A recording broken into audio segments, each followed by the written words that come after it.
ফারহানা, এবার আপনাদের দুজনের প্রশ্নটি আমি আপনাকে দিয়ে শুরু করতে চাই, কিন্তু আপনি কি মনে করতেছেন যদি উপদেষ্টা পরিষদ পুনর্গঠন করতে হয় তাহলে ডক্টর মোহাম্মদ ইউনূসকেও বাদ দেওয়া উচিত? এক লাইনে যদি বলতেন। বা ডক্টর মোহাম্মদ, আমি তাই মনে করি। আপনি তাই মনে করছেন।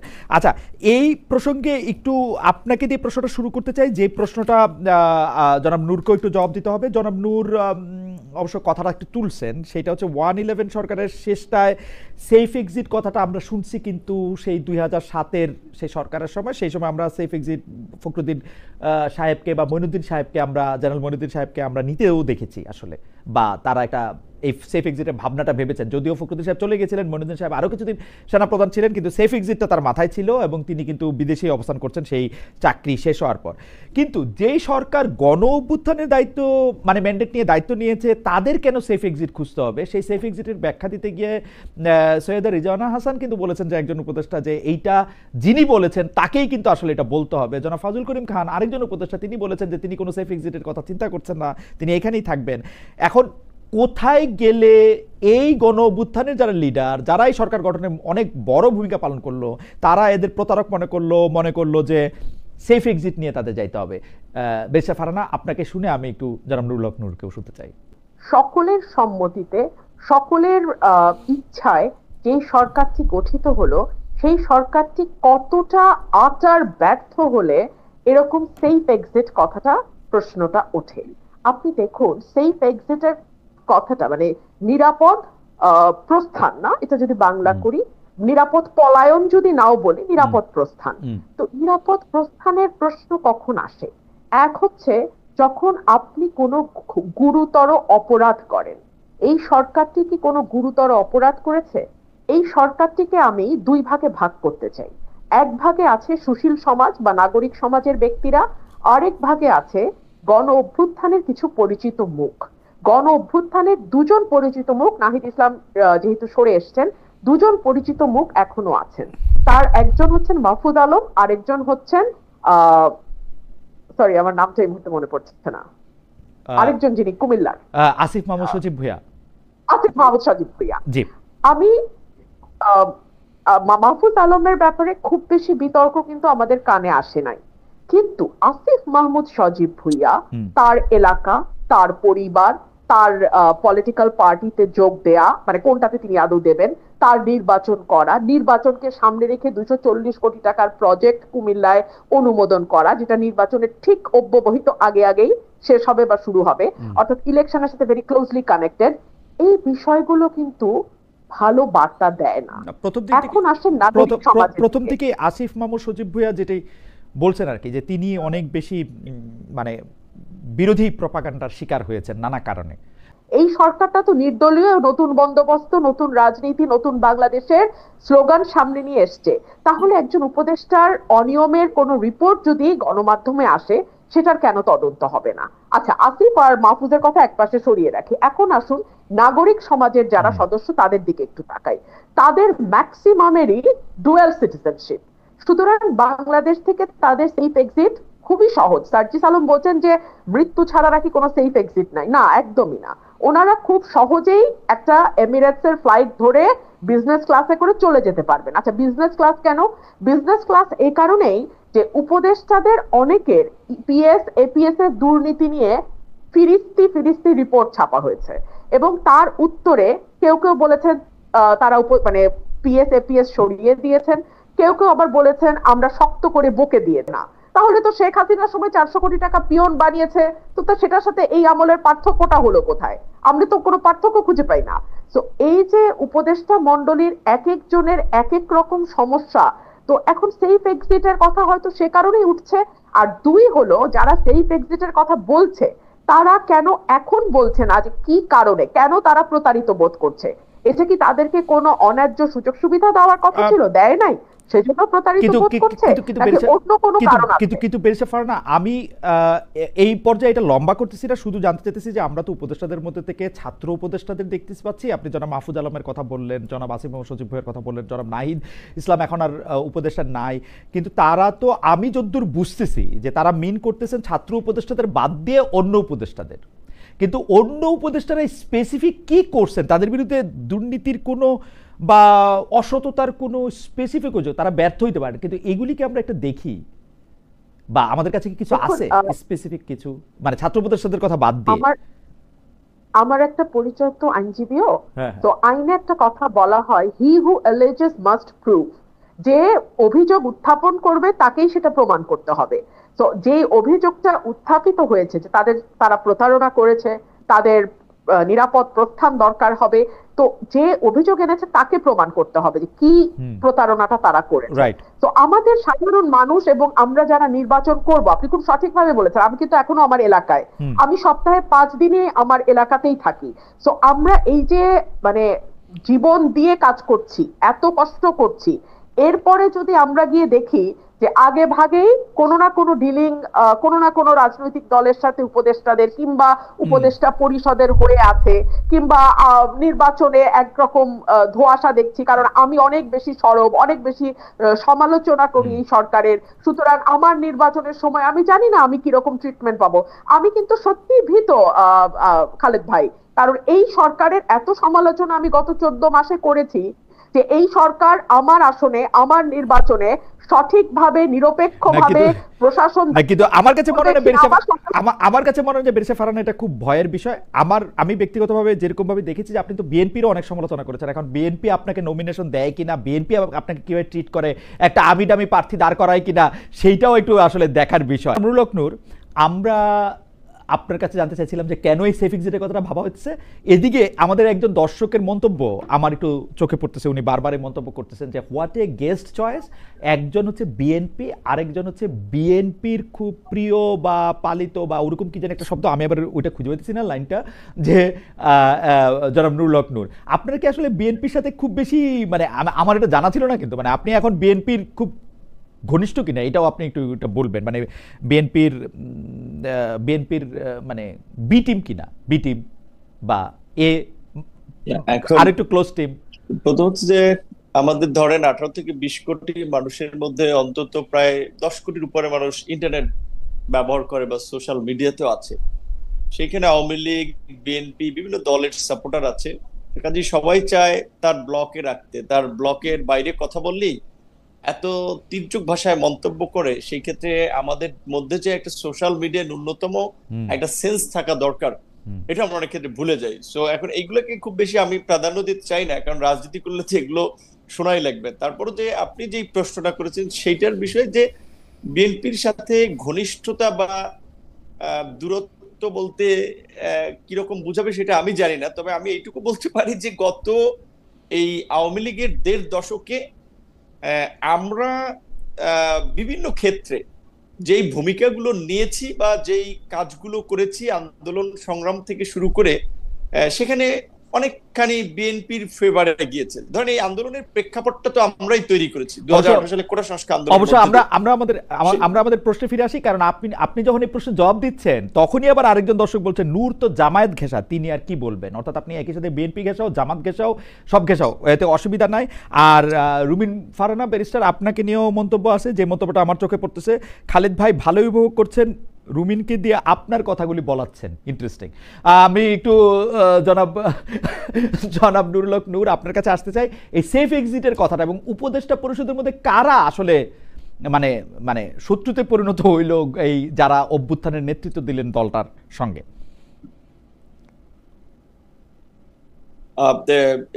এটা রুবিন ফারহানাও আপা যেটা বলেছিলেন যে উপদেষ্টা বা নাহিদ বা আন্দোলনকারীদের উপদেষ্টাদেরকে চুক্তি হয়েছিল, সেটা ওনারা জানতে পারবেন যে কোনটা রক্ষা করেন নাই বা প্রতারণা করেছিলেন। কিন্তু আমি উপদেষ্টা পরিষদের মধ্যে আসলে 3 ধরনের লোক দেখি, 3টা বলয়ের লোক দেখি। সেই জায়গা থেকে একটা বলয়ের লোক আছে যারা আপনার কিছুটা আর্মি এবং প্রো আওয়ামী লীগের, তারা চাচ্ছে যে আওয়ামী লীগকে সুযোগ দেওয়া হোক নির্বাচনে বা আওয়ামী লীগের রাজনৈতিক কর্মকাণ্ডে, বা আওয়ামী লীগের এই ধরেন অন্যতম সঙ্গী ছিল জাতীয় পার্টি, তাদেরকে স্পেস দেওয়া হোক। যেই কারণে আমরা যখন জাতীয় পার্টির বিরুদ্ধে প্রোগ্রাম করলাম, আপনি দেখেছেন যে প্রকাশ্য দিবালোকে সমস্ত মিডিয়া সবকিছুর সামনে একটা দলের প্রধান, একটা দলীয় কার্যালয়ের সামনে আমাদের উপরে হামলা হয়েছিল। যদিও লোক দেখার একটা তদন্ত কমিটি হয়েছে, সেই তদন্ত কমিটির প্রতিবেদন আদৌ আলোর মুখ দেখে কিনা, কোনো ব্যবস্থা নেওয়া হয় কিনা সেটা আমরা জানি না। কিন্তু এটা শেখ হাসিনার আমলে, শেখ হাসিনাকে তো আমরা ফ্যাসিস্ট বলছি, আওয়ামী লীগকে তো আমরা ফ্যাসিস্ট বলছি। এইভাবে হ্যাঁ গুম করেছে, খুন করেছে, কিন্তু বিএনপির কোন নেতা কর্মী শীর্ষ নেতাদেরকে কার্যালয়ের সামনে এইভাবে বোধহয় আপনার পিটিয়ে আহত করেনি। তো আমাদেরকে সেটা করেছে। তো কেন আমরা জাতীয় পার্টির বিরুদ্ধে আন্দোলন করেছিলাম বা প্রতিবাদ করেছিলাম। যে প্রশ্নটা হচ্ছে যে সাবের হোসেন চৌধুরীর গ্রেপ্তার, জামিন, পরে আবার ইউরোপীয় ইউনিয়নের বৈঠক, এটিকে আপনি একটি মাইনাস শেখ হাসিনা একটি অন্য আওয়ামী লীগের একটি প্রক্রিয়া, এটা আপনি মনে করেন কিনা? আপনি যে উত্তর দিচ্ছিলেন যে প্রশ্নটা, সেটা থেকে যদি শুরু করেন। রাইট, হ্যাঁ, আমি যেটা বলছিলাম এইখানে আপনার এই বিদেশিদের মধ্যস্থতায় আপনার আওয়ামী লীগকে একটা অল্টারনেটিভ আওয়ামী লীগ হিসেবে নির্বাচনে নেওয়া কিংবা জাতীয় পার্টি, এই মেকানিজমটা শুরু থেকে চলছিল। আপনার নিশ্চয়ই মনে আছে হাসনাতরাও আপনার সেনা প্রধানের সাথে মিটিং এর পরে এই ধরনের কথাবার্তা বলেছিল। সেকেন্ড হচ্ছে আপনার এই সাবের হোসেন চৌধুরী গ্রেপ্তারের পরে এত দ্রুত সময় জামিন পাওয়া, এটা কিন্তু পরিষ্কার যে সরকারের উপদেষ্টাদের সেখানেও দুইজন উপদেষ্টার নাম এসেছে। এবং আপনার পরবর্তীতে আমরা দেখেছি আমেরিকান এমবেসিতে 3 জন উপদেষ্টা গিয়ে মিটিং করে। আসলে এটা আমাদের জন্য লজ্জা। দেখা যাচ্ছে জাতীয় পার্টির বিষয়ে নীরবতা দেখা যাচ্ছে, জাতীয় পার্টির কার্যালয় পাহারায় পুলিশ থাকে, আর্মির লোকেরা থাকে, এবং তাদের বিরুদ্ধে কথা বলতে আমাদের নিষেধ করা হয়, প্রোগ্রাম করলে সেখানে হামলা করা হয়। তো তার মধ্যে দিয়ে পরিষ্কার যে সরকার নিজেদের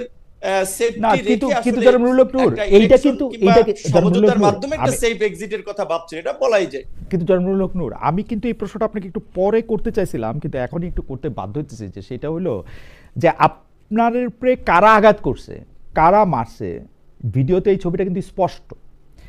সেখানে আপনারা কিন্তু মামলার উদ্যোগ নিয়েছেন জাতীয় পার্টির এগেনস্টে, জাতীয় পার্টির নেতাদের বিরুদ্ধে, এবং জাতীয় পার্টির এগেনস্টে মামলা করার ক্ষেত্রে বা জাতীয় পার্টির অফিস গিয়ে আপনারা ভাঙতে গেছেন, যেটা আমরা নুরুল হক নূরে আগে কখনো দেখি নাই, বা অভিমুখে আপনি যাত্রা করতে গেছেন। এটা একটা এক্সিকিউটিভ সিদ্ধান্ত হবে। আপনি যদি মনে করেন সেই এক্সিকিউটিভ সিদ্ধান্ত এক্সিকিউটিভ কর্তৃপক্ষের করতে হবে, আপনারা তাদের দিকে যাবেন। আপনারা জাতীয় পার্টির দিকে গেলেন কেন? মানে এবং জাতীয় পার্টিকে মানে মানে এইটা এইটা এইটা এইটা এইটা কি এই কাহিনীটা কি খুব সরল নাকি? নুরুল হক নূর, আপনি জানেন যে আপনাকে আমি অনেকদিন চিনি, আমি কিন্তু আমার এই প্রশ্নটা করতেই দিছে, আপনি কি কারণে দিয়ে সেট আপ হইলেন যে? এটাই আমি বলতেছি খালেদ ভাই, এইখানে প্রথমত মিডিয়ায় হয়তো বিষয়টা সঠিকভাবে তুলে ধরতে পারে না। দেখেন, আমরা ওই দিন প্রথম একটা মিছিল করে আমাদের মিছিল সমাপ্ত করেছি। তারপরে যখন জাতীয় পার্টির মহাসচিব এবং চেয়ারম্যান তারা যখন সংবাদ সম্মেলন করে আমাদের বিরুদ্ধে কতগুলো মিথ্যা এলিগেশন দিলেন যে তারা জাতীয় পার্টির কার্যালয় দখল করতে আসছে, প্রস্তুতি নিয়েছে। আসলে আমাদের প্রথম মিছিল তো পিসফুলি শেষ করেছে, আমাদের এই ধরনের কোনো ইন্টেনশন ছিল না। তাহলে তো এই গণ অভ্যুত্থানের 1 বছর পরে কেন আমরা দখল করতে যাবো? এটা তো শুরুর দিকেও করতে পারতাম যদি আমাদের ওই ধরনের ইন্টেনশন থাকতো। মশাল মিছিল শেষ করে সংবাদ সম্মেলন করার জন্য আমাদের কার্যালয়ের সামনে, ডায়াসের সামনে আমরা অবস্থান নিচ্ছিলাম, সাংবাদিকরাও তো সেখানে ছিল। সেইখানে আমাদের কিছু ছেলেরা আমাদের এই মিছিলের শেষ মাথা নাইটিঙ্গেল মোড়ে ওখানে ছিল। ওই দিক থেকে আসতে আসতে আইন শৃঙ্খলা বাহিনীর সাথে তর্কে জড়ায়, সেইখানে তাদের উপরে অ্যাকশন করতে করতে তারা আমাদের কার্যালয়ে আসে এবং আমাকে যেভাবে টার্গেট করে বাঁশ দিয়ে, লাঠি দিয়ে, মানে যেভাবে আক্রমণ করেছে, এটা পরিষ্কার ছিল যে তাদের একটা সেদিন একটা কিলিং মিশন ছিল। এবং সেই হামলাটা চালিয়েছে পুলিশ এবং সেনাবাহিনী। সেখানে পুলিশের পক্ষ থেকে বলা হয়েছিল ডিএমপির কোনো নির্দেশনা ছিল না, আর্মির পক্ষ থেকে বলা হয়েছে। আমরা অবাক হয়েছি এবং আমরা যতটুকু জানতে পেরেছি, এখানে এই জাতীয় পার্টিকে যারা পৃষ্ঠপোষকতা করছে, আর্মির মধ্যে একটা অংশ যারা আওয়ামী লীগকে কামব্যাক করাতে চায়, তারাই এই ঘটনাটি ঘটিয়েছে। আমি মামলা করি নাই, এখানে আমাদের একজন ছাত্র নেতা জাতীয় পার্টির বিরুদ্ধে মামলা করেছে। আমি আইনজীবী, মানবাধিকার সংগঠনের অনেকের সাথে কথা বলেছি, তারা বলেছে যেহেতু একটা বিচার বিভাগীয় তদন্ত কমিশন হয়েছে, আগে দেখেন সেই কমিশনটা কি রিপোর্ট দেয়, তারপরে আপনি মামলা করেন। তো আমি ইতিমধ্যেই আইনজীবী সহ মানবাধিকার সংগঠনের কর্মীদের সাথে কথা বলেছি যে প্রয়োজনে প্রতিষ্ঠান হিসেবে যদি আর্মির বিরুদ্ধে মামলা করা লাগে, কারণ এটা তো হোল আর্মি ইনভলভ না, আর্মির কমান্ডিং অফিসার যারা সেদিন ছিল তারা ইনভলভ, তাদের শাস্তি নিশ্চিত করার জন্য যদি আন্তর্জাতিক অপরাধ আদালতে হেগেও যাওয়া লাগে, আমরা সেটা হেগে যাব। যেমন গুম খুনের বিচারের দাবিতে আমরা যেমন আয়নাগরের বিরুদ্ধে সোচ্চার ছিলাম, এই ঘটনায় যারা জড়িত ছিল তাদের বিচারের দাবিতে আমরা সোচ্চার আছি এবং থাকবো। জাতীয় পার্টির সাথে ওই দিন আমাদের কোনো সংঘর্ষ হয় না, এটুকু আমি আপনাকে বলে রাখি, এবং কোনো ক্ল্যাশও হয় নাই দুই পক্ষের ওইভাবে। সেখানে একটা মিথ্যা এবং একটা অস্পষ্ট বার্তা মিডিয়ার মাধ্যমে এইখানে ওই আর্মির মধ্যে ওই অংশটা, যেই যারা আগে মিডিয়া কন্ট্রোল করতো, ডিজিএফ এর যে সমস্ত সেল টেল গুম খুন করেছে, তারাই ওই দিনের এই নিউজটাকে হাইড করার চেষ্টা করছে এবং সরকারের এই বিচার বিভাগীয় তদন্ত কমিশন ঠেকানোর জন্য তারা বিভিন্ন উপদেষ্টারকে ব্যবহার করার চেষ্টা করছে। সুতরাং এইটা আরো পরিষ্কার হবে তদন্ত কমিটির রিপোর্টের পরে। তদন্ত কমিটির রিপোর্টের পরে তাহলে আপনি এই বিষয়টাতেও আপনি একটু একটু মন্তব্য করেন যে জনাব সাবের হোসেন চৌধুরীর গ্রেপ্তার, জামিন, তার বাসায় উপদেষ্টাদের বৈঠক একটি ক্লিন ইমেজের আওয়ামী লীগ গঠন করার বা একটি মাইনাস শেখ হাসিনা আওয়ামী লীগ গঠন করার কোনো প্রক্রিয়া হিসেবে এটা আপনি কি দেখেন কিনা, যেটিকে ব্যারিস্টার রুমিন ফারহানা একটি প্রক্রিয়া হিসেবে দেখছেন বলছেন? না, অবশ্যই। যেখানে আপনার এই মিটিংটাকে ধরেন সরকারের আইনের ভাষায়ও যেহেতু আওয়ামী লীগকে সরকার নিষিদ্ধ করেছে, আমরা একটা ফ্যাসিস্ট শক্তির বিরুদ্ধে আন্দোলন সংগ্রাম করে পরাজিত করেছি, যে প্রধানমন্ত্রী দেশ ছেড়ে পালিয়ে গেছেন, সেই দলের এই গণহত্যায় অভিযুক্ত, মানবতা বিরোধী অপরাধে অভিযুক্ত একজন নেতা, এবং তিনি গ্রেপ্তার হয়েছিলেন বিদেশিদের মধ্যস্থতায়, তাকে জামিন দেওয়া হয়েছিল, আবার তার বাসায় আপনার এই রাষ্ট্রদূতদের মিটিং, এবং সেটা সরকার উপদেষ্টারা বলছে এটা স্বাভাবিক করতেই পারে। তার মানে তো এটা অবশ্যই সরকার উপদেষ্টাদের এখানে একটা ইনভলভমেন্ট আছে, এবং আমাদের এটা দুর্ভাগ্য যে আসলে এই জন্যই আমি শুরুর দিকে বলেছিলাম যে এটা একটা অত্যন্ত দুর্বল চিত্তের লোকদের একটা উপদেষ্টা পরিষদ, এবং এটা এই দায় আবার নাহিদদেরকেও নিতে হবে। নাহিদরা যেমন উপদেষ্টাদের সেফ এক্সিটের কথা বলছেন, তারা যারা এই উপদেষ্টা পরিষদ গঠনের সাথে জড়িত ছিলেন তাদেরকে এই দায়টা নিতে হবে যে তারা গণ অভ্যুত্থানের সাথে বেইমানি করে এরকম নিজেদের ভাই বন্ধু আড্ডা সার্কেলের, চা কফির সার্কেলের একটা সিন্ডিকেটকে নিয়ে একটা উপদেষ্টা পরিষদ গঠন করেছে, এবং মাসুদ কামাল, সাংবাদিক মাসুদ কামালের ভাষায় যে যারা বিপ্লবেরও 12টা বাজাইছে, এটা আসলে পরিষ্কার এই উপদেষ্টা পরিষদের কর্মকাণ্ডে। এটা আমাদের জন্য দুর্ভাগ্য যে আমরা রক্ত দিয়েছি, লড়াই করেছি, সংগ্রাম করেছি, নিজেদের জীবন বিপন্ন করেছি, কিন্তু এই ধরনের একটা দুর্বল, একটা অকার্যকর এবং অযোগ্য উপদেষ্টা পরিষদ আমরা পেয়েছি। আপনি এর মধ্যে থেকে আমি একটু ব্যারিস্টার ফারহানার কাছে যেতে চাই, জনাব নুরুল হক নূরের কথা, যে আপনি কি মনে করেন যে এর কারণ হিসাবে পলিটিক্যাল পার্টিগুলিরও অনেক দায় রয়েছে? যেমন আপনি জনাব মাহফুজ আলমের কথা বলছিলেন, আমি জনাব মাহফুজ আলমকে একটু উদ্ধৃত করি ব্যারিস্টার ফারহানা, যে জনাব মাহফুজ আলম বলতেছিলেন যে প্রথম দিকে সব পলিটিক্যাল পার্টি আসলে উপদেষ্টা পরিষদকে সাহায্য করছিলেন, তারা ধন্যবাদ দিচ্ছিলেন, তারা সব রকম সহায়তা দিতেও প্রস্তুত ছিলেন, কিন্তু যেই মুহূর্তে বিএনপির পক্ষ থেকে বেশিরভাগ, উনি বলেছেন যে মানে পার্সেন্টেজটা ওরকমভাবে বলেন নাই, বেশিরভাগ আমলা, স্ট্র্যাটেজিক যারা শাসন প্রশাসক আছেন তাদেরকে নিয়োগ দেওয়া হলো, তারপরে কিছু নিয়োগ দিল হচ্ছে জামায়াত, তারপর থেকেই তারা নির্বাচন চাইতে শুরু করলেন এবং অসহযোগিতা করতে শুরু করলেন তাদের লোকগুলিকে সেট করার পর। জনাব মাহফুজ আলমের সব কথার সাথে একমত পোষণ না করলেও আমি এই বিষয়টার সাথে কিছুটা একমত যে প্রশাসনের বেশিরভাগ জায়গায় বিএনপির লোকে আসলে বসে আছে, এবং বিএনপি আসলে বাংলাদেশের যা কিছু হইতেছে বা হইতেছে না এইটার ক্ষেত্রে আসলে নেতৃত্ব দিচ্ছে। বিএনপি বলে দিছে যে আমাদের ইন্টারেস্ট ছাড়া কোনো একটা জেলা শহরের কোনো একটা মানুষের ইন্টারেস্ট প্রোটেক্ট করার দরকার নাই। একটু যদি মন্তব্য করতেন। খালেদ ভাই, একদমই ভুল, একদমই ভুল। দেখুন, একটা সরকার যদি বিএনপির উপর নির্ভর করে সফল বা ব্যর্থ হয়, তাহলে আপনি ধরে নেন ওটা একটা অশ্বডিম্ব মার্কা সরকার, এবং ওই সরকারের কান ধরে এখনই চলে যাওয়া উচিত।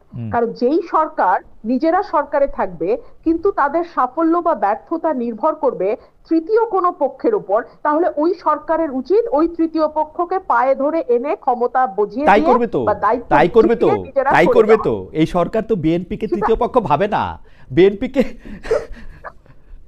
খালেদ ভাই, তাহলে আর এত জল ঘোলার দরকার তো নাই, তাহলে আরো আগেই করে ফেলতে পারতো। এক, দুই হলো, দেখুন ধরুন আমি একটা উদাহরণ দিই, গত 14 মাসে 400-র কাছাকাছি মাজার ভাঙ্গা হয়েছে, একটাতেও আমি দায়িত্ব নিয়ে বলতেছি সরকার কোনো শক্ত পদক্ষেপ নেয়নি নিন্দা জানানো ছাড়া। তো এটা কি বিএনপির দোষ?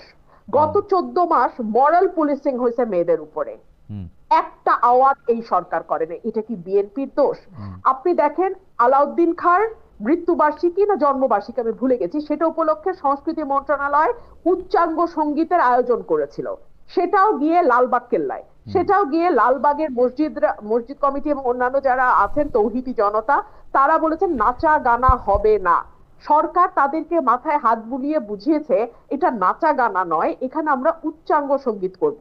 আপনি জানেন অনেকগুলো মঞ্চ নাটক বন্ধ হয়েছে, আপনি কি এগুলোকে বলবেন বিএনপির কারণে? আমি বলবো বিএনপির কারণে কেন? বেঁচে ফারহানা আমার যুক্তিটা আমি দেই, বেঁচে ফারহানা আমার যুক্তিটা আমি দেই, আমি কেন বিএনপির দোষ বলবো? এক একটা জায়গা অনিরাপদ হয়ে উঠতেছে, এগুলা কি আপনি বিএনপির আমি বলি কেন আমি বলি বিএনপির দোষ কেন আমি দিব। আপনি মাজার ভাঙা থেকে শুরু করে সাংস্কৃতিক অনুষ্ঠান, উচ্চাঙ্গ সঙ্গীত বন্ধ হওয়া, বিভিন্ন জায়গায় বিভিন্ন মব কালচার হওয়ার ক্ষেত্রে আমি বিএনপির দোষ এই কারণে বলবো, বিএনপি বাংলাদেশের নারীদের উপর মরাল পুলিশিং, হ্যাঁ, নারীদের বিরুদ্ধে মরাল পুলিশিং এর ক্ষেত্রে বিএনপির দায়টা আমি কোথায় দেখি? আমি দেখি যে বিএনপি বাংলাদেশের সবচেয়ে বড় রাজনৈতিক দল, এবং আওয়ামী লীগ যেখানে রাজনীতি নিষিদ্ধ আছে সেখানে আমি বলতে চাই যে বিএনপির সাথে দ্বিতীয় যে রাজনৈতিক দলটা প্রতিদ্বন্দ্বিতা আছে তারা আছে হচ্ছে অনেক পিছনে। তো জনগণের জনমানস এবং এই যে পাবলিক ওপিনিয়ন তৈরি করার ক্ষেত্রে বিএনপির একটা বড় ভূমিকা আছে, এবং যা কিছু আমরা আজকে দেখতে পাই সেইটা আজকে মোরাল পুলিশিং হোক, নারীদের প্রতি আক্রমণ হোক, উচ্চাঙ্গ সঙ্গীত বন্ধ করা হোক, আমি মনে করি যে এটা বিএনপির একটা প্রচ্ছন্ন ছায় সেটার মধ্যে থাকতেই হবে, আদারওয়াইজ এটা করা সম্ভব না। যদি বিএনপি এতখানি দুর্বল হয় যে বিএনপি চাওয়া সত্ত্বেও এগুলি বন্ধ করতে পারতেছে না, তাহলে আমার এই কথা আপনি লিখে রাখেন, বিএনপি তাহলে ইলেকশনও পাস করবে না। I have raised my case. Khaled ভাই, এটা হচ্ছে গায়ের জোরে। হ্যাঁ, যখন আমাদের কোনো মামলা দুর্বল থাকে আমরা তখন গলার স্বরটা চেষ্টা করি উঁচুতে উঠিয়ে দিতে, সো দ্যাট আমরা গায়ের জোরে একটা কেস প্রুভ করে ফেলতে পারি। লয়াররা এটা করে অনেক সময়। আপনার কথা আমার কাছে সেরকম মনে হয়েছে। আচ্ছা, আপনি বলেন, পুলিশ প্রশাসন থেকে শুরু করে যারা দায়িত্ব পালনরত অবস্থায় আছে তারা এই সরকারের অধীনে কাজ করে, তাদের বেতন ভাতা সবকিছু আসে এই সরকারের কাছ থেকে। এক, দুই হচ্ছে তারা যদি দায়িত্বে অবহেলা করে কিংবা তারা কোনো অন্য দলের ইশারায় দায়িত্ব পালন থেকে বিরত থাকে, তখন তাদের বিরুদ্ধে শাস্তিমূলক ব্যবস্থা নেওয়ার এখতিয়ার কেবলমাত্র এই সরকার রাখে। এবং এই সব কাজ করার জন্য আমরা 5.5 থেকে 6 লাখ কোটি টাকা দিয়ে একটা সরকার পুষতেছি। হ্যাঁ, একটা মোটা ছোটা সরকার আমরা পুষি। এই যে তারা এক একবার বিদেশে যায় লট বহর নিয়ে, তার পিছনে রাষ্ট্রের কোটি কোটি কোটি টাকা খরচ হয়, সেগুলা কিন্তু তাদের এই দায়িত্বগুলা যাতে তারা সুষ্ঠুভাবে পালন করতে পারে সেইটার কারণেই তাদেরকে ওই জায়গায় বসানো হয়েছে। যেটা সুযোগ সুবিধা ভোগ করে তারা বিদেশে ট্রিটমেন্ট নেয়, বিদেশে ঘুরতে যায়, বিদেশে লট বহর নিয়ে জাতিসংঘে গিয়ে উঠে, ইত্যাদি ইত্যাদি ইত্যাদি। তো এগুলা করবার পরে তারা আইন শৃঙ্খলা ঠিক করতে পারবে না, তারা মানুষের জনমনে স্বস্তি আনতে পারবে না, তারা আওয়ামী লীগের মিছিল সমাবেশ বন্ধ করতে পারবে না, তারা মাজার ভাঙা বন্ধ করতে পারবে না, তারা নারীদের উপরে হয়ে যাওয়া মরাল পুলিশিং তো বন্ধ করে দূরেই থাক। আমি জাস্ট একটা উদাহরণ দেই, থানার থেকে মরাল পুলিশিং করা এক ব্যক্তিকে ফুলের মালা দিয়ে বাইর করে নিয়ে আসা হয়েছে, আপনি তো জানেন তাই না? আপনি তো জানেন কিভাবে লম্বা চুল দাড়ি রাস্তায় ফেলে জোর জবরদস্তি করে কাটা হয়েছে। এগুলা মিডিয়াতে বড় বড় করে না আসা পর্যন্ত আমি বেঁচে পারে না। আমি কেন, আপনি আমাকে গলার আওয়াজ বড় করে বলা, লয়ার ইত্যাদি নানা রকম কথা বললেন, এগুলির আমি গালি হিসাবেই নিলাম। কিন্তু ঘটনা হচ্ছে যে আপনি যত বড় গলায়, আপনার কাছে আমি আবার আসবো, আপনি যত বড় গলায় প্রত্যেকটা শোতে এগুলি নিয়ে কথা বলেন, বিএনপি থেকে এর কি প্রতিবাদ জানানো হয়েছে 400 মাজার ভাঙার একটা প্রেস রিলিজ দেওয়া ছাড়া? আমি আপনাকে বলি, মানুষের চুল কাটার আপনি বলেন বিএনপির কোন জায়গায় স্থানীয়ভাবে এগুলি প্রতিরোধ করা হয়েছে? আপনি বলেন কোন অন্যায়টা, আপনি যতগুলি অন্যায়ের কথা যতবার করে বলেন, আপনি বলেন কোন জায়গা থেকে বিএনপিকে বলা হয়েছে আর একবার যদি এই কথা বলা হয়, এটা করা হয়, আমরা এটাকে ধূলিসাৎ করব? আপনি তো দেখি নাই বিএনপির এই পজিশন। খালেদ ভাই, আমার যতদূর মনে পড়ে আপনার একটা শোতে হাসনাত আব্দুল্লাহকে আপনি বলছিলেন রাস্তায় পিচ দেওয়া হইতেছে কি হয় নাই এটা দেখার দায়িত্ব কি আপনার? না, ঠিক রাইট, ঠিক সেরকমই তার উপরে যদি কোনো ফৌজদারি অপরাধ ঘটে সেটা বন্ধ করার দায়িত্ব বিএনপি। ফৌজদারি অপরাধ বন্ধ করার দায়িত্ব আপনিও কিন্তু ফৌজদারি অপরাধ বন্ধ করার দায়িত্ব নিতেছেন না বেরিসা ফারানা। আপনি যেটা করতেছেন, আপনি এটা প্রতিবাদ জানাচ্ছেন প্রতিটা জায়গায়, আপনি এটা বলতেছেন। আমার প্রশ্ন হচ্ছে আরে আমার আপনি বিএনপি কে আমি কেমনে বুঝবো? 2 দিন পরে ফজলুর রহমান সাহেবের কি বিএনপি ছিল? 2 দিন আগে পরে তো দেখবো যে ওরে বাদ দিয়ে দিছে। আপনি বাদ দিয়ে দিলেই তো আপনি বিএনপি না। আমি তো তারেক রহমান সাহেব আর খালেদা জিয়া ছাড়া কাউরই বিএনপি মনে করি না। ওই দুজন হলো বিএনপি, আপনার ইন্ডিভিজুয়াল। ঠিক আছে তাহলে আপনার বয়ান অনুযায়ী তারেক রহমান এবং দেশনেত্রী বেগম খালেদা জিয়াকে এই অপরাধগুলোর প্রতিবাদ করতে হবে, প্রতিবাদ করে যেতে হবে, নির্দেশনা দিতে হবে যে সামাজিকভাবে এগুলিকে প্রতিরোধ করার জন্য, যেটা আমি দেখি নাই। আমার কথা হচ্ছে এইটা, আমাদের তরফে বিভিন্ন লেয়ারে সেই প্রতিবাদ করা হচ্ছে। বিভিন্ন লেয়ারে আমরা যখনই কথা বলছি, শুধু আমি না তো, আমার সঙ্গে টক শোতে অন্যান্য যারা পার্টিসিপেন্ট যান বিএনপি কে রিপ্রেজেন্ট করেন, প্রত্যেকে কনডেম করছেন। কোনো লাভ কি হচ্ছে? আমরা মূল পয়েন্টে আসি।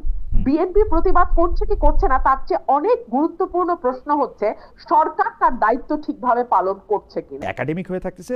বেশ ফারহানা, আমি সর্বশেষ আপনাকে যে প্রশ্ন করতে চাই সেই প্রশ্নটি হচ্ছে যে আপনি জানেন যে সেনাবাহিনীর কয়েকজন কর্মকর্তাদের বিরুদ্ধে, মানে এটাকে আপনারা আদালতের ভাষায় কি বলেন, মানে মামলার যে প্রসিডিংসগুলি সেগুলি শুরু হয়েছে।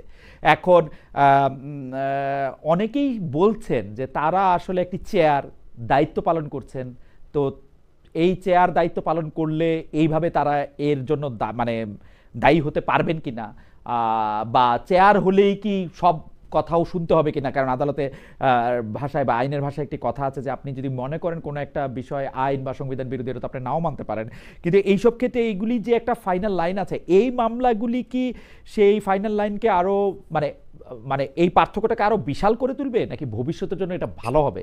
কারণ বর্তমানে যারা কর্মকর্তা আছেন তাদের মধ্যে অনেকে এটা ভাবতে পারেন যে ভবিষ্যতের কোনো সরকার এসেও তাদের কোনো কাজকর্মকে তো আসলে চ্যালেঞ্জ করা যেতে পারে, তাহলে তারা কি আসলে কাজে যাবেন কি যাবেন না। উদাহরণ আসছে, এটা শেষ কথা বলি, যে অপারেশন ক্লিন হার্টের সময় যেসব আর্মি অফিসার আসলে অনেক ধরনের কাজে ব্যাপৃত হয়েছিলেন, তাদের কি আসলে এরকম কোনো কিছুর সম্মুখীন হতে হয়েছে কিনা, এইবার কেন এটা আলাদা? বেশা ফারানা, আমি জনাব আপনার একটু বিশ্লেষণ শুনে জনাব নূরের মন্তব্য শুনে আজকের মতো অনুষ্ঠান এখানে শেষ করব। আমি একটু আপনার মন্তব্য শুনতে চাই। দেখুন, আপনার মনে থাকবে আমাদের সেনাবাহিনীর সেনাপ্রধান তিনি পরিষ্কার বলেছিলেন যে তার বাহিনীর যারা আছেন তাদেরকে আসলে এইভাবে বিচার করা বা এইভাবে তাদেরকে সাধারণ আদালতে নিয়ে গিয়ে তাদেরকে বিচারের মধ্যে আনা, যখন তারা রাষ্ট্রীয় কাজে অংশ হিসেবে এই দায়িত্বগুলো পালন করেছে, সেটা আসলে তারা কতটুকু ভালোভাবে নেবেন আমি জানি না। এক, দুই হচ্ছে আপনি যেই দায়িত্বেই থাকেন না কেন, সেটা সেনাবাহিনী হোক কিংবা সেটা পুলিশ হোক, আমলা হোক, যেটাই হোক না কেন, আপনি আইন বহির্ভূত কোনো নির্দেশ মানতে কিন্তু বাধ্য না। সংবিধান এবং আইনের বাইরে যদি আপনাকে প্রধানমন্ত্রীও কোনো নির্দেশনা দিয়ে থাকেন, সেটা আপনি কোনোভাবেই এক্সিকিউট করতে বাধ্য নন, রাদার আপনি সেটা প্রোটেস্ট করবেন এবং আপনি সেটা করা থেকে বিরত থাকবেন। এখন আসেন, এটা হলো কিতাবের কথা, প্র্যাকটিক্যাল ফিল্ডটা কিরকম। আজকে আপনার উপরে এইরকম কোনো অর্ডার যদি সর্বোচ্চ তরফ থেকে আসে এবং আপনি সেটা এক্সিকিউট না করেন, তখন আসলে আপনার পরিস্থিতিটা কি দাঁড়াবে? আপনি কি আয়না ঘরে গিয়ে এন্ড আপ করবেন? আপনার পরিবার কি নিরাপদ থাকবে? আপনি কি বাংলাদেশে বাস করতে পারবেন? এই প্রশ্নগুলো আসে। দেখুন, গত 15 বছর এত বেশি অন্ধকার সময় আমরা পার করেছি যে আসলে এই ফিল্ডের মধ্যে কাজ না করলে এবং এই ফিল্ডের মধ্যে না থাকলে এটা বোঝা সত্যি খুব কঠিন যে এই ফিল্ডে আমি কিভাবে অ্যাকোমোডেট করে নিয়ে কাজটা করব। এখন এই প্রশ্ন আসে যে সবাই তো আসলে এইরকম গুম খুনের সঙ্গে জড়িত হয় নাই, আবার কোন কোন সেনা কর্মকর্তা গুম খুনকে প্রাইভেট প্র্যাকটিস হিসেবে নিয়েছিল। আমি নারায়ণগঞ্জের সেই ঘটনার কথা উল্লেখ করছি। তো এরকম প্রাইভেট প্র্যাকটিস হিসেবে যারা নিয়েছে কিংবা যারা আসলে করতে করতে এক ধরনের হ্যাবিচুয়াল অফেন্ডারের মতো আচরণ করেছে, তাদের ক্ষেত্রে আইন কিভাবে প্রয়োগ হবে, তাদেরকে বিচারের আওতায় কিভাবে আনা হবে, সেইটা আরো আমার মনে হয় সেই বিষয়গুলো আমাদের আরো বুঝে শুনে সিদ্ধান্ত নেওয়ার ব্যাপার আছে। এবং গত 15 বছরের এই দুঃশাসনের পরে প্রথমেই আমাদের যে জায়গাটাতে ফোকাস করা দরকার ছিল, আমাদের মানে এই অন্তর্বর্তীকালীন সরকারের, সেটা হচ্ছে ট্রুথ এন্ড রিকনসিলিয়েশনের একটা ব্যবস্থা করা। এই সমাজ অত্যন্ত ঘন একটি সমাজ, এখানে পরস্পরের আত্মীয়, ভিন্ন ভিন্ন দল করতে পারে, ভিন্ন ভিন্ন মতের বিশ্বাসী হতে পারে, কিন্তু তারা একই পরিবারের সদস্য, এরকম অনেক আছে। তো এত ঘন একটা সমাজে এভাবে বিভাজন এবং বিভেদ করে আসলে আদৌ কতটুকু আগানো যাবে সামনে, এটা একটা বড় প্রশ্ন। নাকি আপনি মনে করেন বাংলাদেশ সেনাবাহিনী কাজ করে যাচ্ছে আওয়ামী লীগকে কোনো না কোনো ভাবে ফিরিয়ে আনার জন্য? যদিও আমি মনে করি যে আওয়ামী লীগকে ফিরিয়ে আনলে সবার প্রথম যার মানে সাজা হতে পারে সেটি হচ্ছে যে সেনাপ্রধান জনাব ওয়াকারুজ্জামানের। জনাব নূর, আপনি কি মনে করেন? মানে আমার মনে করাটাও আমি বললাম। আমি রুমিন ফারহান আপনার সাথে একটা জায়গায় একটু দ্বিমত করছি, যে বলছেন ঠিক আছে রাজপথে আবেগে থেকে বিচ্ছিন্ন বা বিভিন্ন কথাবার্তা বলতে পারে, যে দুই একজন বলছিলেন এই মুহূর্তে দরকার সেনাবাহিনীর সরকার। যেমন বঙ্গভবনে 5ই আগস্ট বঙ্গভবনে না, সেনা সদরে রাজনৈতিক দলগুলোর সাথে যখন মিটিং হলো, সেখান থেকে বঙ্গভবনে রাজনৈতিক নেতৃবৃন্দ আসলো সরকার গঠন প্রক্রিয়া নিয়ে আলোচনা করতে। সেখানে আন্দোলনকারী ছাত্র নেতৃবৃন্দের আলাপ আলোচনা কিন্তু পরিষ্কার মেসেজ দেওয়া হয়েছিল যে আমরা ক্যান্টনমেন্টের ঘোষিত বা ক্যান্টনমেন্টের ম্যানেজমেন্টের কোন সরকার আমরা সমর্থন করব না, আমরা ছাত্ররাই সরকার গঠনের রূপরেখা দেব, আমরা উপদেষ্টা পরিষদের তালিকা করতে সবার সাথে আলাপ আলোচনা করে। সুতরাং সেনাবাহিনীর সরকার গঠনের সেই পরিবেশটা বা সেই সক্ষমতাটা ছিল না, কারণ সেনাবাহিনী বলেন তার মধ্যে দুই ভাগে বিভক্ত হয়ে গেছিল। যারা গত 16 বছরে এই ফ্যাসিবাদের সুবিধাভোগী ছিল এবং অপকর্মের সাথে জড়িত ছিল, তারা এই আওয়ামী লীগকে প্রোটেক্ট করতে, হাসিনাকে রক্ষা করতে চেয়েছিল। আর যারা দেশপ্রেমিক বা সাধারণ এই অফিসার, তারা কিন্তু অভ্যুত্থানের আমার কাছে কিন্তু মনে হয় যে জনাব নুরুল হক নূর, আমি যদিও দূর থেকে ঘটনাটা দেখেছি, কিন্তু আমি খুবই নিবিড়ভাবে পর্যবেক্ষণ করেছি। যদি সত্যি সত্যি এইটা হইতো, সেনাবাহিনী দুই ভাগে বিভক্ত হইতো, তাইলে কিন্তু আমরা বাংলাদেশে একটা গৃহযুদ্ধ দেখতে পাইতাম। এটা কিন্তু হয় নাই। একটা 19শে জুলাই থেকে আমি দেখছি সারা বাংলাদেশে এক ধরনের কনসেনসাস হয়েছে, এটা সেনাবাহিনীর মধ্যেও হয়েছে, কিন্তু সাংঘাতিক রকমভাবে। সেনাবাহিনী ভিতরে বলছে যে আমরা কোনো লেথাল উইপন ব্যবহার করবো না, সেই কথাটা কিন্তু বাইরে আসছে বলেই যারা আন্দোলনে অংশগ্রহণ করছেন, মানে আপনি থেকে শুরু করে যারা একদম সাধারণ ছোট বাচ্চারা, তারাও কিন্তু পুলিশের ধাওয়া খায় সেনাবাহিনী গাড়িতে আশ্রয় নিছে। আপনি খেয়াল করলে দেখবেন এগুলা। কিন্তু না, এখানে ধরো ওই জিয়াউল আহসান কিংবা এই যে যাদের বিরুদ্ধে আন্তর্জাতিক অপরাধ ট্রাইব্যুনালে মামলা হয়েছে, এরা তো চেয়েছিল এই রেজিমকে প্রোটেক্ট করতে। এরা খুবই কর্নার হয়ে গেছিল, কিন্তু মানে জুলাই 15 পর এরা খুবই কর্নার হয়েছিল। দুই ভাগ না, মানে একটা বড় ভাগ আর একটা ছোট ভাগ। অবশ্যই মানে এখানে আপনার সাথে আমি একমত। এখানে আমি হয়তো ধরেন যে 90% অফিসার সহ সোলজাররা সবাই এই অভ্যুত্থানের পক্ষে প্রো পিপল একটা পজিশন নিয়েছে, বাট অ্যাটলিস্ট 10 to 15% হলেও যারা আপ্রাণ চেষ্টা করেছিল যে শেখ হাসিনাকে, সরকারকে টিকিয়ে রাখতে। তো আমি এই বিষয়টাকে সেভাবে দেখি। আর এই বিচারের ক্ষেত্রে আমি যেটা মনে করি যে ধরেন আমরা যেটা মনে করি যে অভ্যুত্থানের পরে, সেটা সামনে যারাই সরকার আসুক, আইন শৃঙ্খলা বাহিনীকে যেন আর নিজেদের দলীয় লাঠিয়াল বাহিনীর মতো ব্যবহার করতে না পারে, ক্ষমতায় থাকার জন্য ব্যবহার করতে না পারে, সেজন্য হলেও এই ঘটনাগুলোর বিচার হওয়া দরকার। আর অবশ্যই বর্তমান সেনাপ্রধান জেনারেল ওয়াকারুজ্জামান, তিনি শেখ হাসিনার আত্মীয় হলেও তার যে একটা ভূমিকা ছিল সেনা প্রধান হিসেবে, সেটাকে তো আমরা অ্যাপ্রিসিয়েট করেছি। গত 1 বছরে সেনা প্রধানের বিরুদ্ধে তো আমাদের অভিযোগ নাই, কিন্তু এই যে গুম খুনের মতো মানবতা বিরোধী অপরাধ, জঘন্য অপরাধে যারা জিয়াউল আহসান কিংবা ডিজিএফআই কিংবা বিভিন্ন গোয়েন্দা সংস্থা বা দায়িত্বশীল ব্যক্তি যারা আজকে অভিযুক্ত হয়েছেন, তাদের বিরুদ্ধে তো আমাদের অভিযোগ আছে। যারা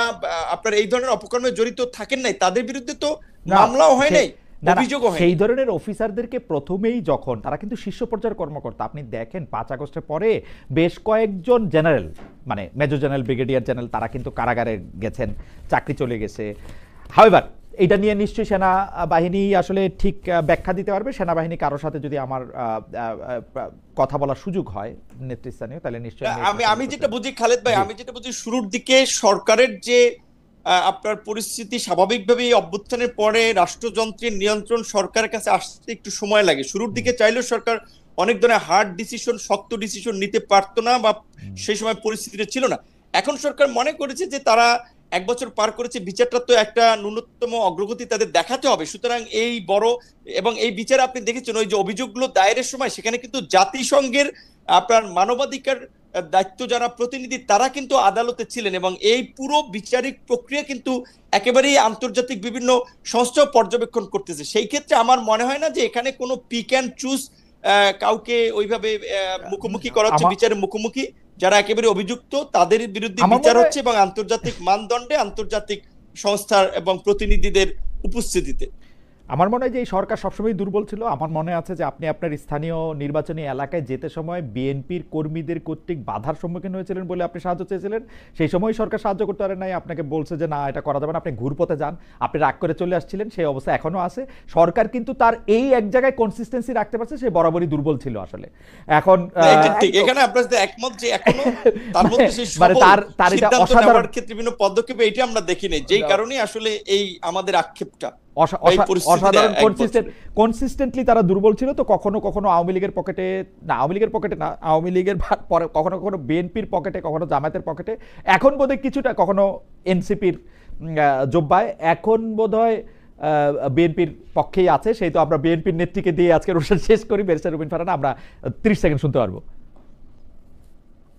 না, আমাদের আজকে যে আলোচনা তাতে দেখুন কি অসাধারণ ভাবে আমরা তিনজন একমত হয়েছি যে এই সরকারটি ভীষণ রকম দুর্বল, ভীষণ রকম অকার্যকর, ভীষণ রকম ব্যর্থ। কারণ এটা এই সরকারের ব্যর্থতার মধ্যে সীমাবদ্ধ নাই। দুর্ভাগ্যজনক ভাবে আমরা যে একটা বিরাট স্বপ্ন নিয়ে আসলে যাত্রাটা শুরু করেছিলাম এবং একটা দীর্ঘ লড়াই, তো 15 বছর একটা লম্বা সময়, এই 15 বছরের লড়াই এবং গত 24 অগস্ট, জুলাই আগস্টের 36 দিনের বিভৎসতা, তারপরে যখন এই সরকারটি আসলে কোন জায়গাতে, আপনি আমাকে একটা জায়গা দেখান খালেদ ভাই যে এই সরকার সফল, যদি একটা জায়গাও থাকতো আমাদের কিছুটা হয়তো শান্তনা হতো, কিন্তু আমরা আনফরচুনেটলি আমরা তিনজনই একমত হলাম না দুর্বল তবে না দুর্বল তবে পুরোপুরি কিছু জায়গায় ওই কি সফল হয় নাই কিনা সেটা আমরা নিশ্চয়ই আসলে খুঁজে দেখবো। যে যেই পরিস্থিতিতে যেই পরিস্থিতিতে একটা জায়গা বলি আমি, যেই পরিস্থিতিতে সরকার ক্ষমতা নিয়েছিল আসলে ডক্টর মোহাম্মদ ইউনূস 8 তারিখ থেকে যদি আমি তার রিপোর্ট কার্ড লিখি যে বাংলাদেশ কিন্তু এমন একটা দেশ, কারণ আমরা বিভিন্ন সরকারকে সরকার পরিবর্তনের পরে ক্ষমতায় নিলে যে ভয়ঙ্কর নৈরাজ্য, হত্যা, খুন জায়গা দেখি তার তুলনায় অনেক কম হয়েছে, তারা সেটি ভালো সামাল দিয়েছে।